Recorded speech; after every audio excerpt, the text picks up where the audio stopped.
this up. He made it up, and he's veritably considered Shiva himself. So I'll take his word for the model because I think it's worked and it will continue to work forever.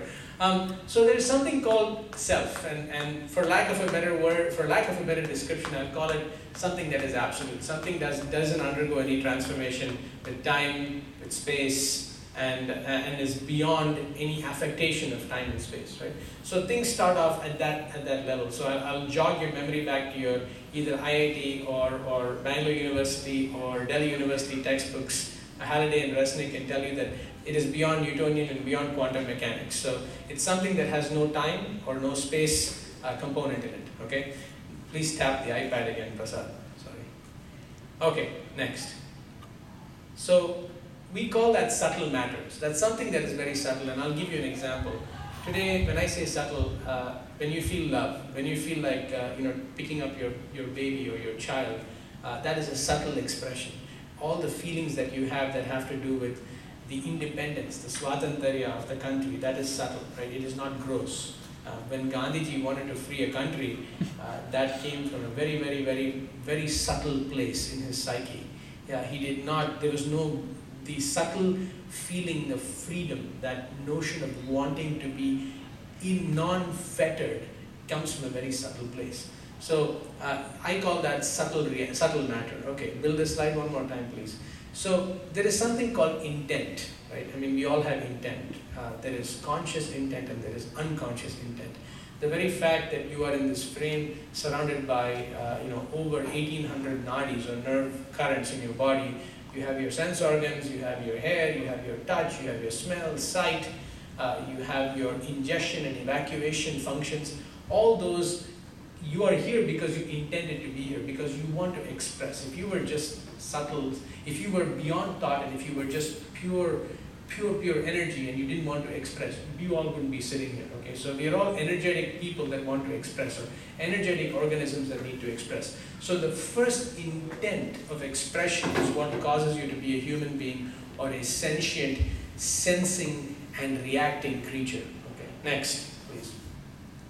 So again, this is all textbook Vedanta, but impressions. If you talk to Prasad, he'll talk to you about all the impression energies that we come with and we leave with and we actually create. So believe it or not, the reason you have people like Vishwanathan Anand,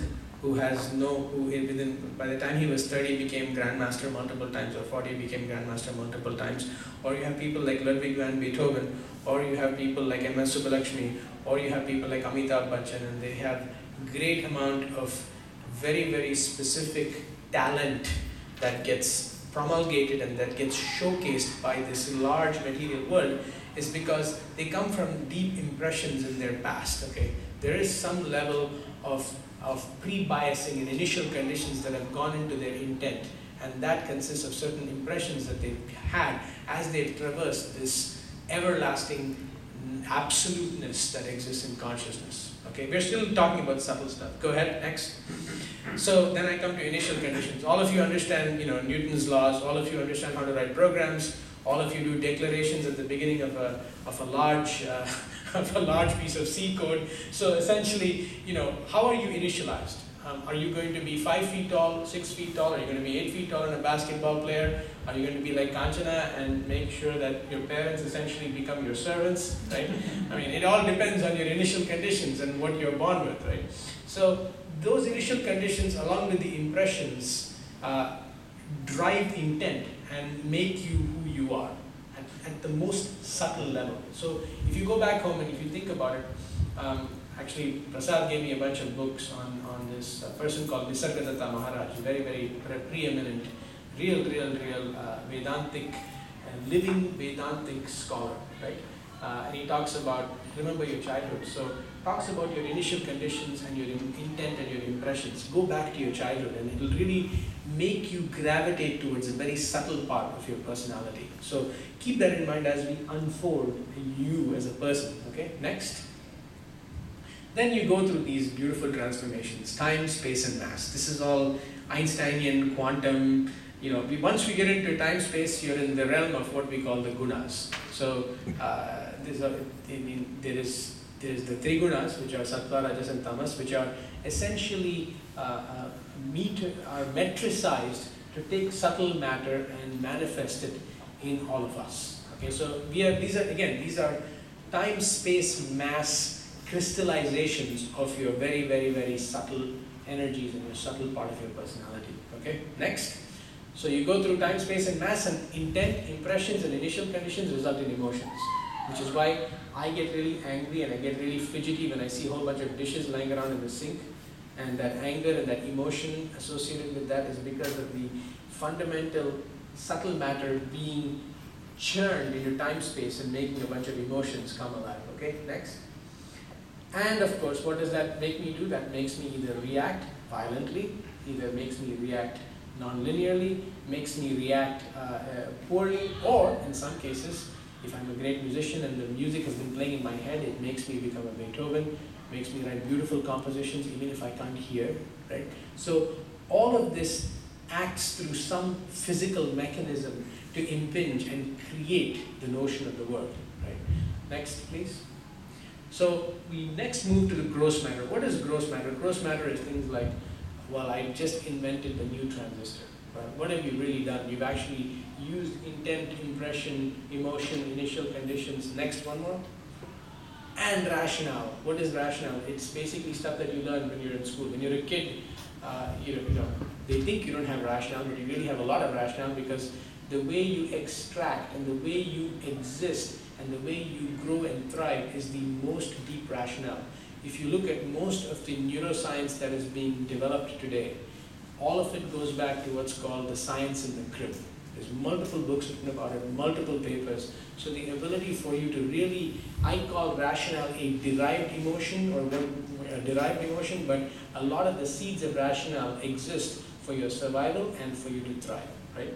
So next, and of course, what you perceive is the world and transient reality, right?